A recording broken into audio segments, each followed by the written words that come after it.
기도하겠습니다. 거룩하신 아버지 하나님 감사합니다. 오늘도 우리를 사랑하셔서 말씀 앞으로 인도하시고 생명의 말씀을 우리에게 주사 그 말씀으로 우리 영혼이 깨이게 하신 하나님 감사합니다. 성령님 이 시간 함께해 주셔서 기름 부어주시고 예배드리는 모든 심령 위에 그들의 생명 양식이 될 수 있도록 역사하여 주시옵소서.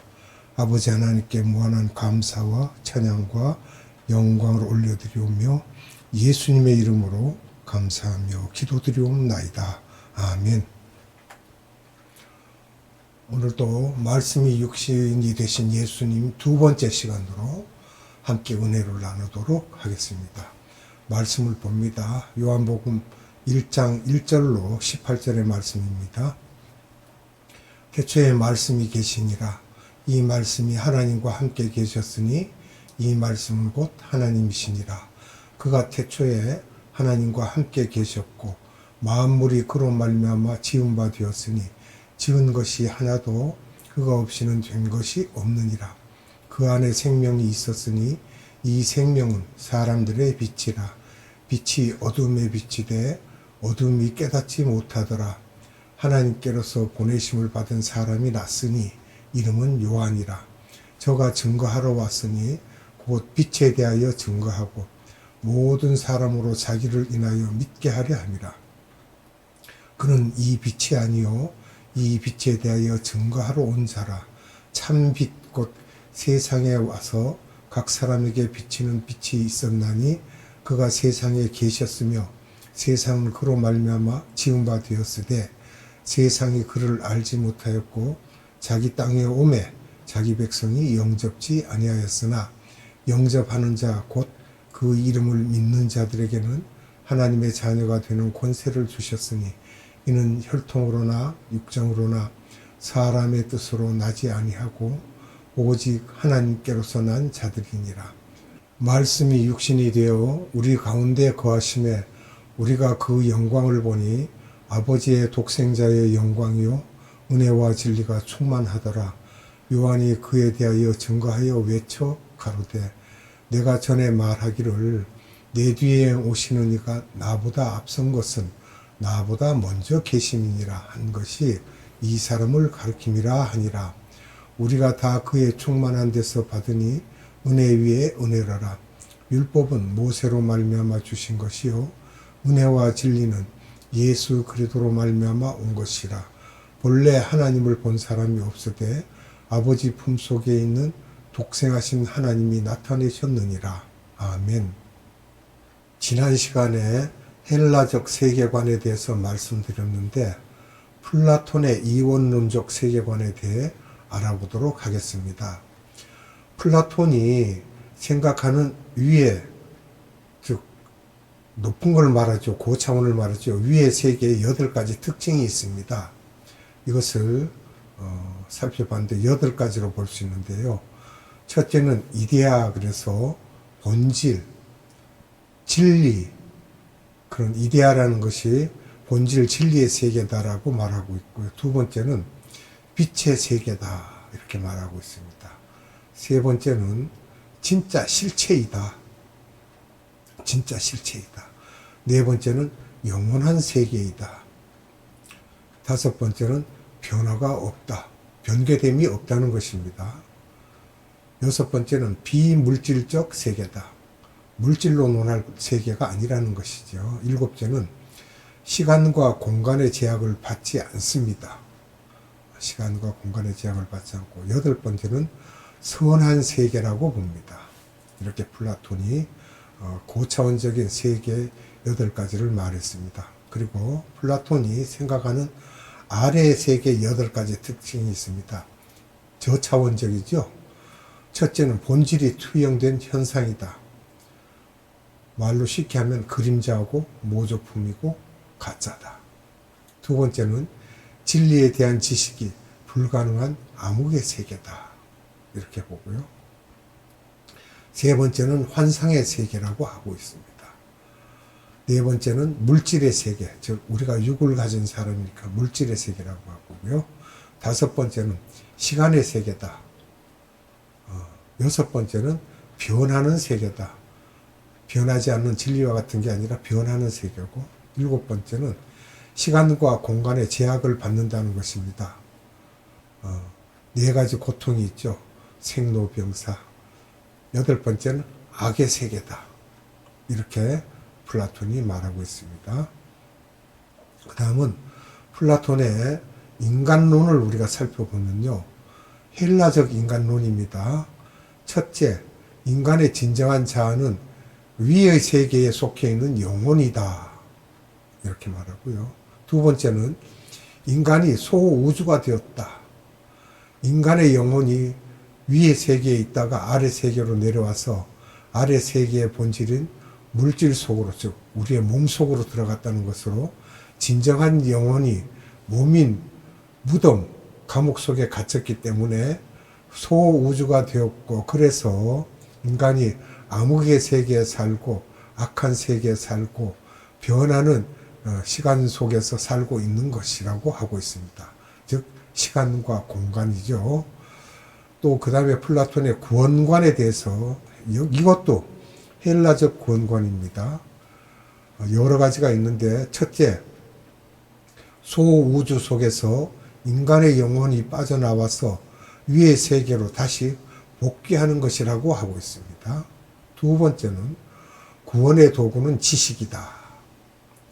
지식을 갖고 구원받기 때문에 헬라 철학에서의 지식은 굉장히 중요하다라고 이렇게 말하고 있습니다. 세 번째는 지식이란 위의 세계의 특징이 무엇이었고 아래 세계의 특징이 무엇인지를 아는 것이며, 그것을 깨닫게 되면 인간이 아래 세계에서, 우리 육의 감옥에서, 아래 세계에서 자유롭게 되어 위의 세계로 올라간다는 것입니다. 여기서 우리가 생각하는 것은, 깨닫게 된다는 것은 지각이라고 하고, 우리가 이에 대해서 깨닫는 것을 말하고 있습니다. 네 번째, 지식을 깨닫고 행동화하여 모든 것을 버리고 무소유할 때 구원을 받는다. 우리가 이 구원을 얻는 것이요, 우리는 우리 힘으로 구원할 수가 없습니다. 구원에 들어갈 수도 없고 우리 마음대로 얻을 수도 없습니다. 예수님을 아는 지식이 없으면 절대로 구원받을 수가 없습니다. 이 사상이 힌두교와 불교 등에 다 들어가 있어서 힌두교의 이원론과 불교의 이원론이 똑같습니다. 힌두교의 이원론은 위세계를 브라만이라 하고요. 또 불교의 이원론은 위세계를 극락, 아래 세계를 삼라만상 이렇게 말합니다. 이 지식을 깨달으면 아래 세계의 몸에서 벗어나는 것을 구원이라고 한 것처럼, 불교에서도 이렇게 벗어나지 못하면 영겁의 윤회 사상으로 다시 이 세상에 강아지, 소, 나무 등으로 계속해서 도울 수밖에 없다는 것으로, 결국 나중에 다시 사람으로 윤회되었을 때, 다시 불자가 되어 최고의 깨달음에 도달했을 때 몸에서 벗어나게 되며 이것을 열반이라고 그렇게 이야기를 했어요. 이전에 법정 스님이라고 하는 분이 입적했다고 하는데, 그 입적이라는 말이 윤회의 사이클에서 벗어나서 위의 세계, 본체의 세계로 갔다는 것이며, 그렇기 때문에 이 세상의 것을 다 끊어버렸다는 것으로, 이 세상은 다 악하기 때문이며, 결국 법정 스님이라는 그분이 그렇게 이 세상의 것을 다 끊어버리고 무소유를 강조하는 것으로, 무소유할 때 구원된다는 것으로, 그들의 구원은 저쪽 세계, 실체의 세계로 갔다는 것으로 기독교의 구원론과 틀리고 무소유의 개념과 다르며, 크리스찬들이 여기에 매료되어 그렇게 될 수 있는데 혼동하지 말아야 하며, 개념 자체가 다른 것은 그들은 무소유하면 구원받는다고 생각한다는 것입니다. 가장 중요한 것은 헬라, 힌두, 불교는 지식이다 이 말입니다. 지식. 그거는 우리가 말하는 예수 그리스도를 믿는 믿음이 아닙니다. 인도는 산스크리트어를 사용하고 헬라는 헬라어를 사용하는데, 이 두 언어가 내용적으로 볼 때 근원들이 유사하고 문화도 유사합니다. 이런 문화권을 가진 사람들에게 이런 배경 속에서 요한이 메시지를 전해야 하는 것입니다. 이 헬라 사람들이 갖고 있는 다른 또 한 사상은 로고스 사상입니다. 말씀이죠. 로고스란 헬라 철학에서 합리적 사상을 갖고 그 생각을 표현하는 말을 로고스라고 합니다. 헬라에서는 이 로고스라는 말이 우주의 편만에 있다고 보며 결국 로고스는 우주의 이치와 같다고 본다는 거예요. 본질과 같다 이렇게. 또 로고스와 인간과의 관계를 살펴보면요. 로고스는 씨, 본질이다. 씨가 인간의 영혼 속에 들어있다고 보면서 인간은 우주의 모든 로고스를 이해할 수 있다고 보는 것입니다. 우주의 별들, 나무 등 모든 물체가 말하는 것을 인간이 다 이해할 수 있으며 모든 이치를 이해할 수 있는 것으로 이런 모든 것들을 구체적으로 이해할 때 지식을 가졌다고 본다는 것입니다. 또 우주의 이치를 계시해주는 도구가 로고스라는데 그러니까 우주 이치를 숨겨놓은 것을 드러낸다는 거예요. 또 이 로고스가 우주의 편만에 있는 말씀이라는 것을 이 로고스가 구원의 도구라는 것입니다. 이 말씀을 이해할 때 깨달을 때, 즉 깨달을 때 지식이 되며 결국 이 지식이 구원의 도구가 된다는 것입니다.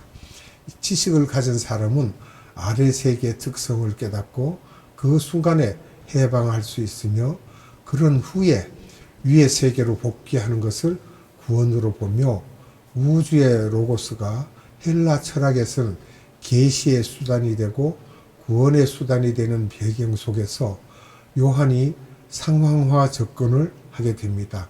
결국 헬라 사상의 이원론과 헬라 사상의 로고스 사상을 갖고 복음에 접근하는 것입니다. 요한복음 1장 1절에서 태초에 로고스, 즉 말씀이 계시니라고 할 때 헬라 사람들은 금방 이해할 수 있었으며 또 이 로고스가 하나님이시며 창조주시라고 하는 것이며 우리들이 이 부분을 이해하면 나머지는 쉽게 풀어갈 수 있다는 것입니다. 그러면 예수님과 로고스와의 관계에 대해서 또 살펴봐야 되겠습니다. 요한복음 1장 1절 우리가 익히 아는 말씀인데 말씀을 봅니다. 태초에 말씀이 계시니라. 이 말씀이 하나님과 함께 계셨으니 이 말씀은 곧 하나님이시니라. 아멘.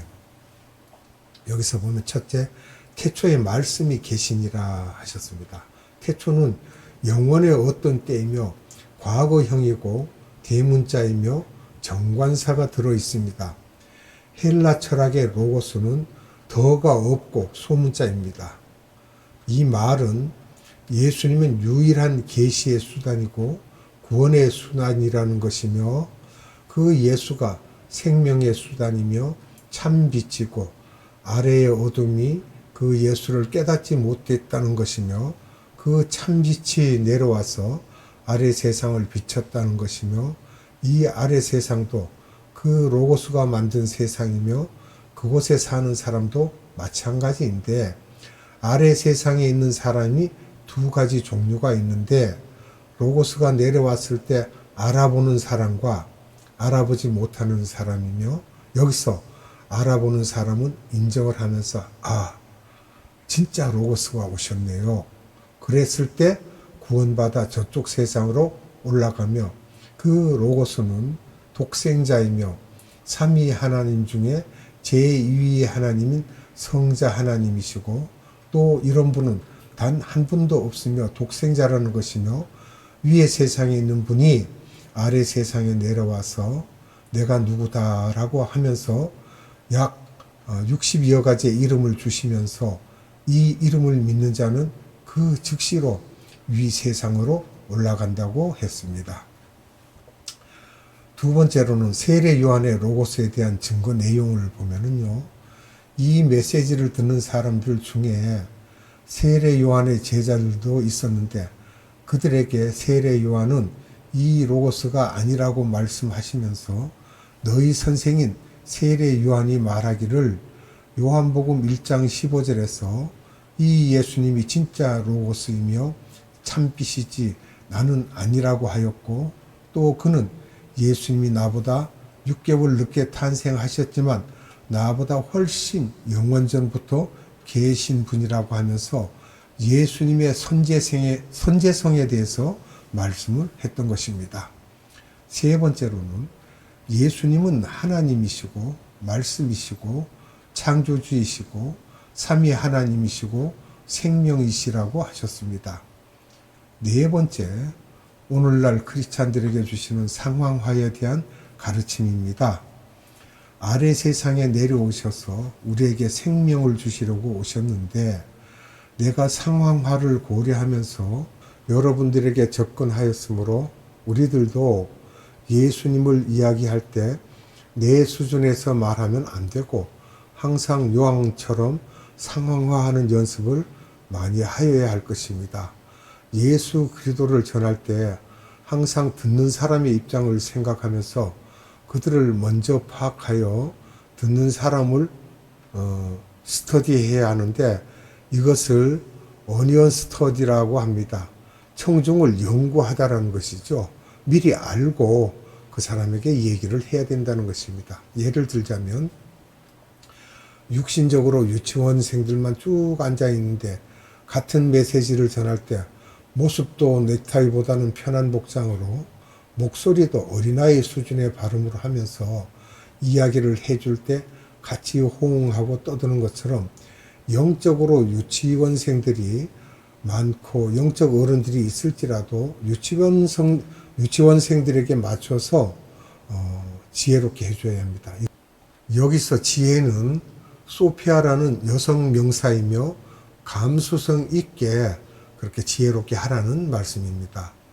또 예를 들자면요, 선교하는 사람들도 마찬가지로 이 상황화를 잘 해야 하며, 예를 들어 다른 나라에 갔을 때는 그 나라 문화를 빨리 습득하고 그 나라 사람들의 스타일을 빨리 알고 그분들의 예배 방식, 그분들이 어떤 스타일의 말을 하는 것을 좋아하는지를 빨리 알아야 하고, 그 나라 등 제3세계에 가면 목사님들이 넥타이를 하는 경우는 거의 없으며 주일에도 그냥 캐주얼하게 입고 하는 곳이 많습니다. 이런 것을 우리가 빨리 캐치해서 알아야 되겠죠. 기타 그 외의 말씀을 보자면요, 복음이 바벨론에서 헬라 제국으로, 헬라 제국에서 로마 제국으로 전파되어 나갔는데 바벨론 종교가 헬라 쪽으로 오면서 사상가가 4명이나 탄생했습니다. 우리가 이걸 살펴보면 첫 번째 소크라테스입니다. BC 470년에서 399년까지의 사람이고요. 두 번째는 플라톤입니다. BC 427년에서 347년의 사람입니다. 세 번째는 아리스토텔레스입니다. BC 384년에서 322년의 사람이고요. 네 번째는 동양에서 부처가 BC 566년에서 486년의 사람인데 힌두 사상을 빌려와서 나오게 됩니다. 힌두교는 바벨론 종교가 아시아화한 것이며 이 힌두교가 동아시아로 간 것이 결국은 불교입니다. 플라톤이 헬라 사상을 특히 더 발전시키고 중동까지도 이것을 이용해서 사람들이 만들어 사용하게 한 것도 모두 하나님의 계획이라고 보시면 되겠습니다. 오늘 본문을 보면 헬라적인 단어를 많이 사용하셨는데 말씀, 독생자, 참빛 등, 그런데 나중에 보면 또 유대적인 언어들도 많이 사용하십니다. 예수님이 성전이시다. 예수님이 왕이시다. 세상 죄를 지고 가는 어린 양이라는 것은 헬라 사람들은 잘 모르는데 이런 것을 잘 섞어서 사용하는 요한의 지혜를 우리들이 배워야 합니다. 우리들이 이렇게 있다가도 우리를 방문해 오는 사람이 영적으로 어린아이와 같은 사람이 오면 그분의 수준에 맞춰서 잘 해주는 그런 마음을 갖기를 바랍니다. 그것이 예수님의 선교 방법입니다. 기도하겠습니다.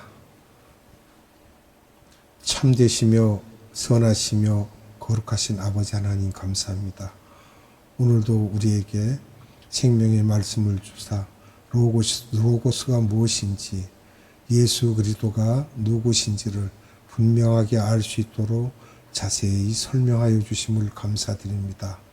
우리는 아래 것을 보지 않고 위의 것을 소망하며 살아갈 수 있는 그런 믿음 가운데 살아가게 하옵소서. 하나님 감사합니다. 오늘도 우리에게 영생의 말씀을 주신 하나님께 무한한 감사와 찬양과 영광을 올려드리며 예수님의 이름으로 감사드리며 기도하옵나이다. 아멘. 주님 가르쳐준 기도로 예배를 마칩니다. 하늘에 계신 우리 아버지, 아버지의 이름을 거룩하게 하시며 아버지의 나라가 오게 하시며 아버지의 뜻이 하늘에서와 같이 땅에서도 이루어지게 하소서. 오늘 우리에게 일용할 양식을 주시고 우리가 우리에게 잘못한 사람을 용서하여 준 것 같이 우리 죄를 용서하여 주시고 우리를 시험에 빠지지 않게 하시고 악에서 구하소서. 나라와 권능과 영광이 영원히 아버지의 것입니다. 아멘.